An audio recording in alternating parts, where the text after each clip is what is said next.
Apa kabar pemirsa? Saya Vera Kintan akan bersama Anda melalui serangkaian informasi yang kami rangkum dalam Lintas Indonesia. Dan pemirsa, inilah Lintas Indonesia hari ini.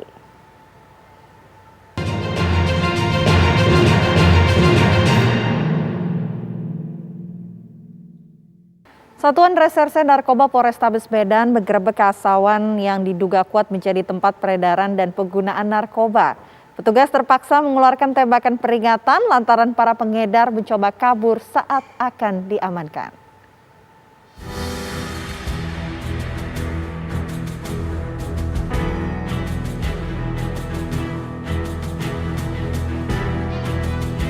Satuan Reserse Narkoba Polrestabes Medan menggerebek kampung yang diduga kuat menjadi tempat peredaran narkoba dan tempat kejadian di kawasan Jerbal 15, Percut Setuan, Deli Serdang, Sumatera Utara. Sejumlah tembakan peringatan ke udara terpaksa dilepaskan petugas lantaran para pengedar narkoba mencoba kabur saat akan diamankan petugas.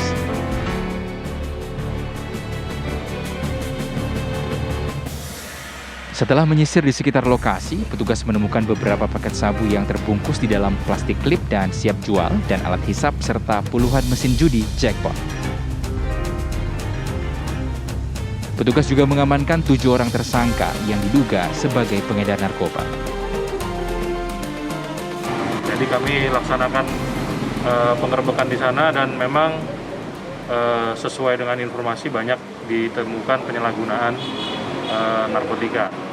Dari penggerbekan hasilnya kami dapat mengamankan 7 orang yang setelah dilakukan pemeriksaan urin semuanya positif menggunakan metamfetamin atau sabu. Kemudian kami juga ada mengamankan mesin judi jackpot sekitar 35 unit.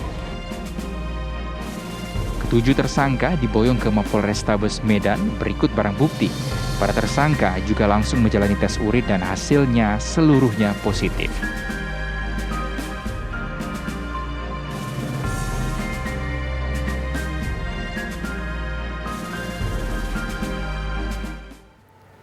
Abrasi mengerus tanggul Sungai Citanduy di Pangandaran, Jawa Barat. Akibatnya sudah lebih dari 1 meter dinding tanggul terbawa arus.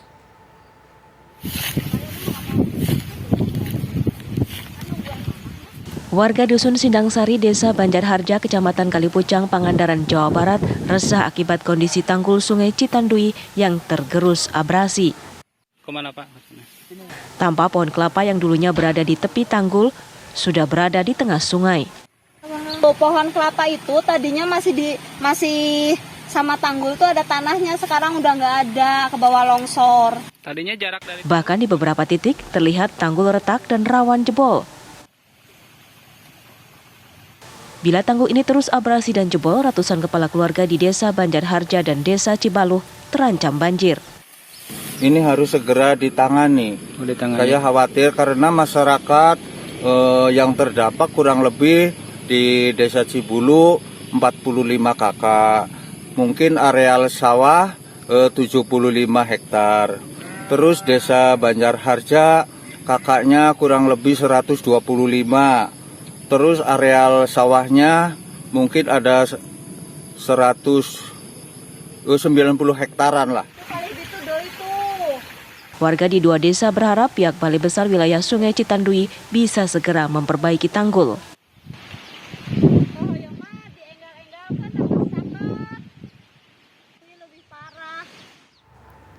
Satuan Pamong Praja Kabupaten Pringsewu mendampingi Komisi 2 DPRD Pringsewu Lampung melakukan inspeksi mendadak ke sejumlah minimarket atas ketersediaan minyak goreng. Petugas menemukan beberapa toko swalayan menimbun ratusan liter minyak goreng dalam gudang mereka. Dalam sidak ini, petugas menemukan 2 minimarket yang menimbun minyak goreng harga subsidi pemerintah. Saat petugas melakukan pengecekan di rak display, minyak goreng mengalami kekosongan. Petugas melakukan pengecekan hingga ke dalam gudang dan pegawai minimarket pun langsung berlarian mencoba untuk menyembunyikan minyak subsidi dalam gudang. Ratusan liter minyak goreng pun akhirnya ditemukan petugas. Hasil interogasi petugas, tiap hari toko tersebut mendapat kiriman 7 dus minyak goreng kemasan bersubsidi. Namun minyak goreng itu tidak dijual ke masyarakat.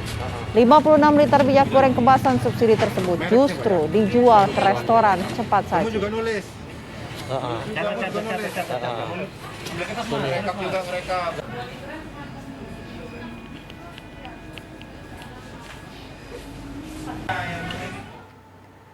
Perajin tahu dan tempe mengeluhkan harga kedelai yang tidak stabil dan terpaksa menurunkan produksi hariannya.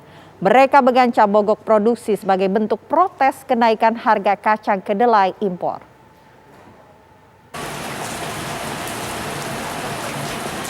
Perajin tempe dan tahu di kawasan Kompleks Pusat Industri Kecil Kopti, Semanan, Kalideres, Jakarta Barat mengeluhkan dengan tingginya harga kacang kedelai impor sejak beberapa waktu terakhir. Harga kacang kedelai impor yang sebelumnya senilai Rp8 hingga Rp9.000 kini sudah menyentuh harga Rp11.000 per kilogramnya. Kenaikan harga kacang kedelai impor yang melambung tinggi ini juga mengakibatkan terhambatnya produksi tempe dan tahu. Para perajin mengaku penurunan omset yang drastis akibat kenaikan harga. Kenaikan kacang kedelai ini kan semua kan dampaknya kan semuanya. Semua misalnya kalau kita nih dampaknya kenaikan kacang untuk produksi ini kan kita biasanya kan kita produksi kan bisa 2 kintal atau 1,5 kintal, sekarang produksi cuma 1 kintal. Karena mengenai kenaikan harga kacang ini kan mutlak ini kan selalu mahal gitu ya. Jadi untuk perajin itu keberatan karena resikonya udah dari plastik udah naik, ya kan, listrik udah naik, ya kan, gas apalagi naik, semua kan naik. Sementara itu, para perajin tempe dan tahu harus mencari cara untuk mempertahankan usahanya. Salah satunya dengan cara memperkecil ukuran tempe dan tahu dari biasanya. Rencananya para perajin tempe dan tahu di wilayah Jabodetabek akan menggelar mogok produksi sebagai bentuk protes terhadap pemerintah akan kenaikan harga kacang kedelai impor. Keberatan nggak sih Pak dengan adanya kenaikan harga kedelai? Kenaikan harga kedelai sendiri Pak? Ya, sangat keberatan. Keberatan ya? Ya. Bapak pengennya seperti apa sih Pak sebagai pabrik sendiri terhadap pemerintah sendiri, pengennya seperti apa sih Pak? Kalau bisa ada penurunan untuk harga kacang kedelainya. Rencana ada aksi mogok atau gimana sih Pak dengan adanya kenaikan sendiri? Direncanakan kayaknya ada dari tanggal 21 sampai 23 ada mogok. Jadi serentak ya Pak ya? Naiknya harga kacang kedelai dunia ini disebabkan negara eksportir seperti Cina meningkatkan jumlah impor mereka dari Amerika Serikat yang juga menjadi produsen terbesar kacang kedelai di dunia. Hal tersebut membuat negara-negara saling berebut stok kedelai hingga berdampak naiknya harga jual dari produsen.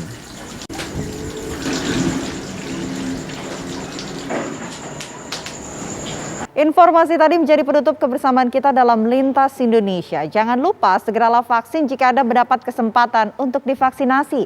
Saya Vena Gitan pamit, terima kasih. Sampai jumpa.